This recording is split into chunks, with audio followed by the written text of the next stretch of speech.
কিছু বলার? কারো ক্ষমতা নাই। সম্মানিত উপস্থিতি, বান্দার বিবেক দিয়েছে আল্লাহ, এই বিবেকটা কাজে না লাগানোর কারণে আজকে আপনি আমি জঘন্য, পদদলিত, অপমানিত প্রতিটা জায়গায় হচ্ছি। কথা বলেন কেন? শুধুমাত্র কোরআন থেকে দূরে সরে আসার কারণে, ইসলাম থেকে দূরে সরে আসার কারণে, ইসলাম না বোঝার কারণে। আপনি ইসলাম মানেন, আপনার জন্য দিন এত সহজ হয়ে যাবে, ইসলাম এত সহজ হয়ে যাবে, আপনি কল্পনাও করতে পারবেন না।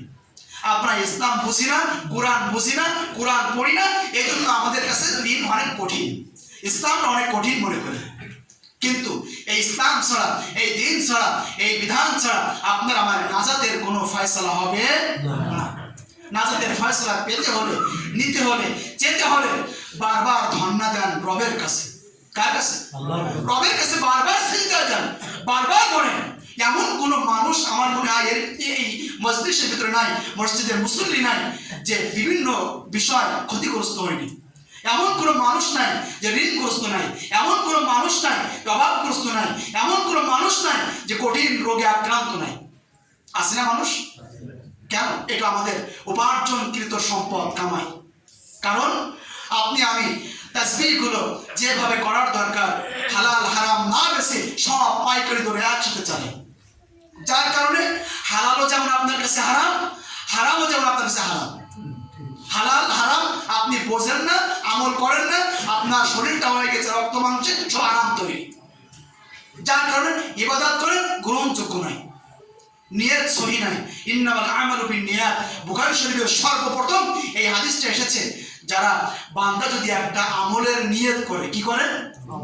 একটা আমলের নিয়ত করে, করি নাই, একটা আমলের নিয়ত করছে কিন্তু আমলটা করি নাই, সাথে সাথে তার আমল নামে সওয়াব দেখা। বান্দা যদি ওইটা করে, ধরে নেন আপনি এখান থেকে এক সপ্তাহ পরে আপনি একটা ভালো কাজের নিয়ত করলেন, ওই এক সপ্তাহ পর্যন্ত রহমতের ফেরেশতারা আপনার জন্য মাগফিরাত কামনা করবে, সাথে সাথে তো আপনি একটা সওয়াব পেয়েই গেলেন।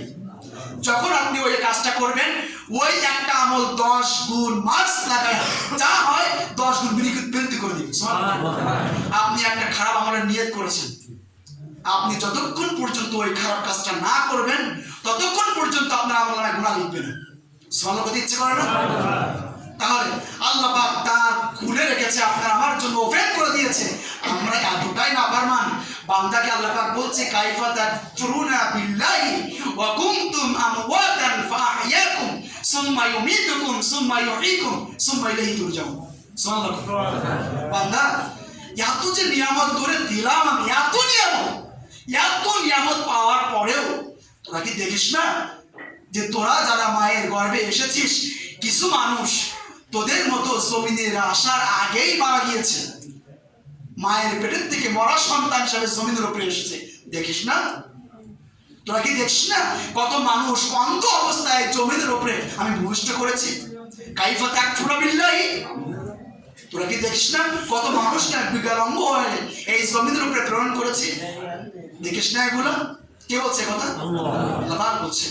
এত কিছু যদি আপনার আমার কাছে তথ্য থাকে, এত কিছু প্রমাণ যদি আপনার আমার কাছে থাকে, এইবার কি আখিরাতের ময়দানে ওযুহাত খাড়া করে জান্নাত পাওয়ার কোন সুযোগ থাকবে? সুযোগ থাকবে? কথা বলেন। যদি তাই না থাকে, যদি এটাই মনে হয় আপনাকে আমাকে জবাব দিয়ে মরতে হবে, তাহলে আপনি আমি কোনোভাবেই এই জমিন থেকে নাফরমানি করে আল্লাহর বিধানের বাইরে জীবন যাপন করে চলার কোনো সুযোগ নাই। যেমন মশারির ভেতরে আপনি আরামে শুইতে গেলে আপনি হাত বাইরে রেখে শুইতে পারবেন না, কারণ হাত বাইরে রাখলে প্রতিনিয়ত মশা আপনাকে দংশন করবে। অর্থাৎ এই জমিনের উপরে কিছু ভালো কাজ করবেন, কিছু খারাপ কাজ করবেন, আবার কিছু নাফরমানি করবেন, আবার কিছু দানসদকা করবেন, এই আমলের দরকার নাই। কথা বলেন না কেন? কারণ এগুলো মুনাফিকের কাজ। কাদের কাজ? আল্লাহ পাক আপনাকে আমাকে যেন এই মুনাফিকের কাতার থেকে আল্লাহ পাক হিফাজত করে দ্বীনের দায়ী হয়ে যতটুকু আল্লাহ পাক ইলম দিয়েছেন, আপনি একটা সূরা জানেন, ওই একটা সূরার হাফেজ, ওই একটা সূরা আমল করেন, ওই একটা